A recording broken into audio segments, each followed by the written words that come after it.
I actually transmigrated to a world where women outnumber men. Boys gotta gear up when they go out and know how to protect themselves. Once caught by thirsty women, you become a baby-making machine. Not only do you have to marry a dozen female celebrities, your sleep time gets cut to just 2.5 hours a day. Even though the law says touching a man without permission gets you 100 years in prison, plenty of single women still take the risk. Out of desperation, the king orders that every adult man must find 100 girlfriends. To become one of a man's many wives, women not only have to pay millions in bride price, they also handle all household chores. In this gender-imbalanced society, every boy carries his entire family's expectations from birth. Yet not everyone can understand how this protected rare group has to navigate the overwhelming love and attention as they struggle to grow up. Parallel world, at a maternity hospital in the Azure Star Empire. The woman in bed radiates happiness and joy. In the crib beside her lies her newborn baby.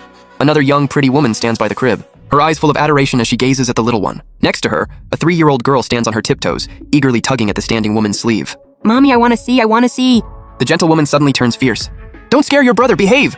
The little girl freezes in place, terrified. And this baby in the cradle is the transmigrated Gu Yan. In your past life, you won 5 million in the lottery but died from shock on the spot. To compensate you for your premature death, the judge reincarnated you here as payback. Right now you're in a daze. You vaguely hear people talking, but your brain's a mess and you can't make out what they're saying. But this doesn't last long. As the infant brain rapidly develops with incredible language learning ability, you finally figure out your situation. In this world, you're still called Gu Yan. Not sure if that's the judge's bonus or not. Your birth mom is Gu Qing, and the woman who calls herself auntie is Xia Shu Yue. You also have an adopted sister 3 years older, Xia Zhaodi. Your birth mom treats her okay, but Xia Shu Yue often speaks harshly to her. On top of that, you discover you can summon a system status panel. But the systems panel is super basic. After mentally calling it up, a semi-transparent panel appears before you. Left side says stats, right side says skills. The skills section is empty. The stats section just has your name and age. You study it for ages but find no other features, making you feel like the judge screwed you over. But hey, you were all alone last life. Starting over isn't so bad. Except right now, you're just a baby. All you can do is eat and sleep. Soon, 3 months pass since your birth. This morning, Gu Qing's outside cleaning and doing laundry. Sister Xia Zhaodi went to kindergarten. Xia Shu Yue went to work. You're lying in bed, bored out of your mind. After 3 months of growth, your body's got some strength now, so you flip over with effort. Next second, rolling over 1%. You freeze. Wait, was that a progress bar? Can rolling over count as a skill? Thinking this, you flip again.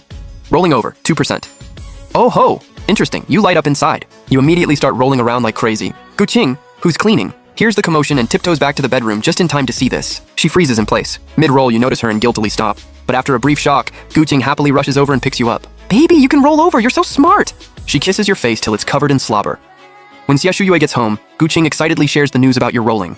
After that, whenever you get time, you practice rolling until you hit 100. Rolling over leveled up, Constitution +1, looks +1. Your eyes light up. Turns out the system isn't useless. It actually boosts stats and looks.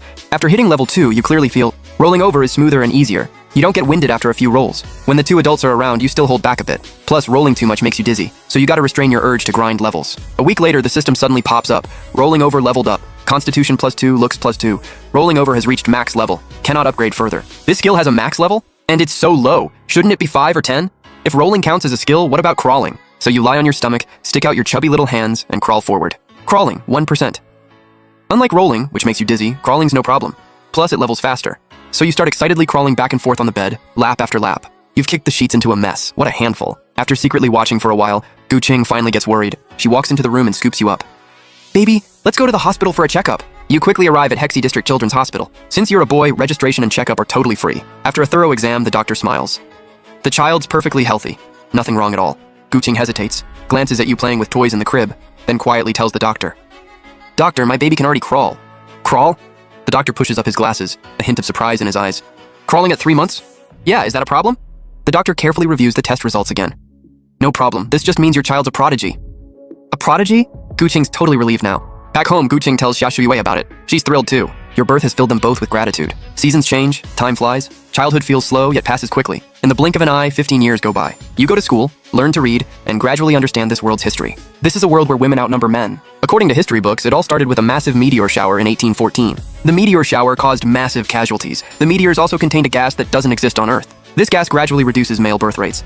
At first, no country knew. But later, they discovered most countries were almost entirely women. Scientists and governments started researching intensely, but given the tech level back then, there was no solution. Even though after 1914, nearly a century of efforts through IVF, polygamy, and other methods boosted total population, the global gender ratio still sits at 1:10. That's exactly why this small family with a boy spoils you with zero limits. Through years of hard work, your family moved into a 900 square foot 2-bedroom.